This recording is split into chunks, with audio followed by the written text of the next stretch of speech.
We saw Tesla meet their estimates. We know the valuation's insane. And I was just, listen, I'm not picking on this person who's JP Morgan analyst that covers this stock. And he raised his target price from 180 to 215. And the stock is at whatever, 780, close to 800.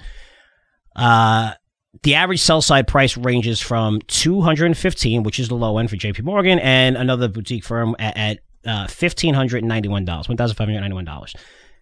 And the stock is again, it's around 780 today. I have to ask you, are the sell side reports, are they becoming meaningless? Because when you do see upgrades and downgrades, it does move the market. So I'm not going to say it's not trading opportunities. But when I see something like this, where that range is that big, and you're looking where fundamentals don't matter anymore, right? If you're looking at how do you look at AMC? How do you look at GameStop? How do you look at these companies? And I don't know if JP Morgan, that analyst, was using Jamie Dimon's math on it, where he says there's no intrinsic value on Bitcoin at zero. Maybe that's it, where he's getting it from. I have no idea. But it's hard because, you're looking at these estimates, which are going to go up tremendously by like 2024.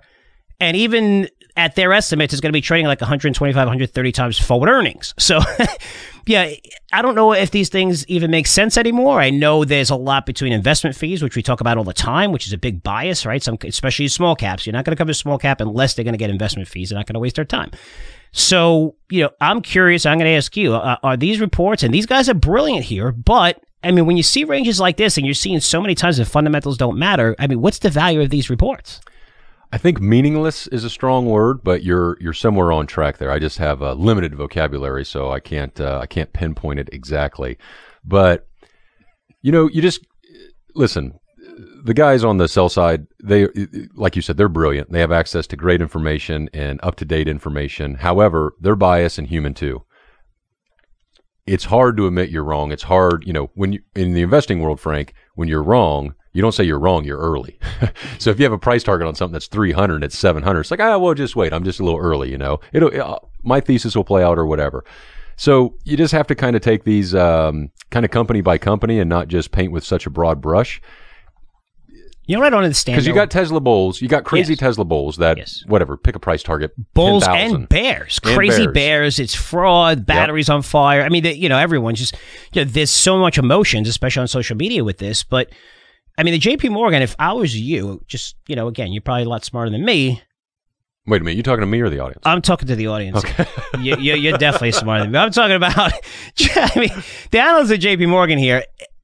You could make the same case by putting a 450 target price on it, right? And people saying, wow, that's really low, then 215 and looking like a complete idiot, right? So I think for job security, and it didn't work for Goldman because they had an analyst on him, which he threw out the door because he kept, and they're like, Tesla's going to be borrowing money and borrowing money and borrowing money. That's investment fees. And they threw him out the door, and now they hire a guy, and he's got, one of the highest estimates on the stock. I think it's, not the highest, but I think it's like 880 or something like that.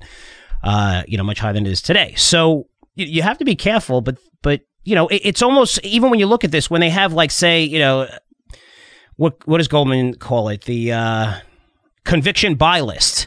So they have a certain amount of names on the conviction buy list where once they remove it, they have to put one on it. Just like they have to have a certain percentage of sell rating. So once you'll see in a sector that they'll say they'll downgrade to a sell, they're going to upgrade another one to a buy or take it off from a sell to whatever. Which kind of means, like right there, it tells you there's a lot of bias behind it, right? You're just doing it because that's what's required for a formula. It's not required where we really think. And I've talked to analysts, and they've said that on sell side. I say, look, we have to provide some sells on this. That's, when we cover a whole industry. But when I see stuff like this, it's crazy. But I don't know. I don't know. I look at these sell side reports. A lot of these guys are really smart. They do fantastic research. But when it comes to target prices and something, it's so just subjective. You could just change one number in your model and come up with whatever it's kind of like technical analysis. Just move the chart out another month, another 3-4 months, 6 months, 9 months. You're going to get what you want to see. And you could say, hey, look at this chart. And when it hit here, it hit here, it hit here, and it goes higher. And then, until it doesn't go higher anymore. And, they don't report back with their, performance or anything. You don't see a lot of guys like that have performances that have technical analysis. They don't have like track records and stuff like that. But anyway, and in their real quick, and in their defense, to come to Wall Street's defense, you have to be. How do you say this? You have to be willing to change your mind. So what are they up against that they weren't up against recently. Now, if you've been wrong on Tesla, you've been wrong for a while, but now you have this meme stock atmosphere. You have the retail investor getting a lot more involved. You have internet channels like Reddit and Twitter and everything else blowing up with everybody from Dave Portnoy, who has massive followings, to really smart guys in the investing world getting huge followings, to just crazy pump and dump guys.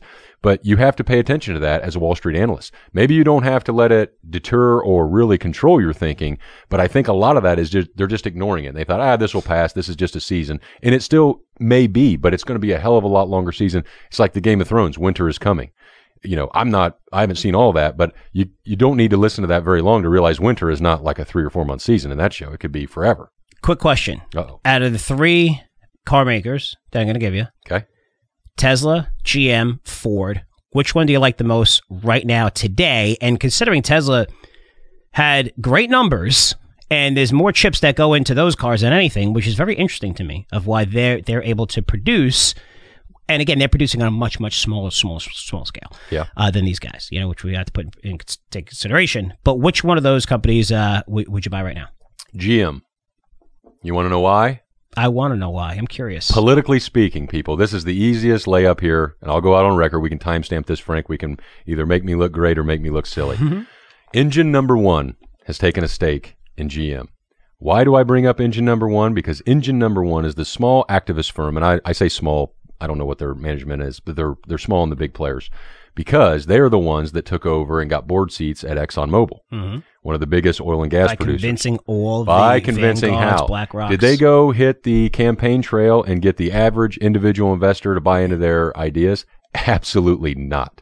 They went to BlackRock, who is a multi-trillion, are they 8 to 10 trillion, let's say, pretty comfortably. A lot of them are all like 5 trillion plus now, Fidelity. Yeah, and BlackRock, who is one of the biggest asset managers in the world, if not the biggest, have decided to be woke under, is it Larry Fink that runs that? I always get those guys confused between BlackRock and the other big ones. But anyway, now and full disclosure here, I threw out Dollar Stock Club because of that. In Dollar Stock Club, I recommended ExxonMobil.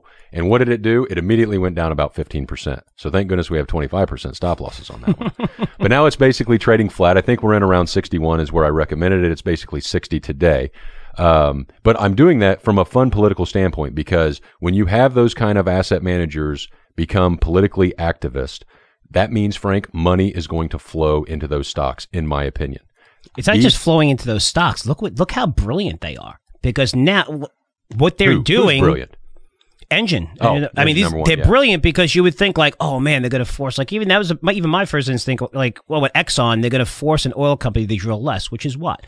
Less supply. Energy prices are taking off. Now they're on the board. They own shares. They're buying shares and stuff like that. But all, you're all in these energy companies. Probably carbon credits is stacking up on those things. Forget it. I mean, that industry is going to just go crazy. It's starting to go crazy. There's actually ETFs now, carbon credit ETFs. You can see a lot more issues coming out, even security tokens coming out. But yeah, I mean, those guys are geniuses. They really are. They convinced everyone about something that, whatever, whether you believe in it or not, it's They didn't convince everyone. They convinced BlackRock to vote on their side. And also a lot of the, like, 3 or 4 of the largest players. And those guys have to vote right now, every company, every single. If you look at the polls, which is all any of these companies and politicians care about, they're saying right now that the latest polls that 70–80% care about this now. They're going to only refer, green companies, and buy them. And it's a massive, massive topic, and it's resulting in every single company buying in, whether you like it or not. We covered that in the past.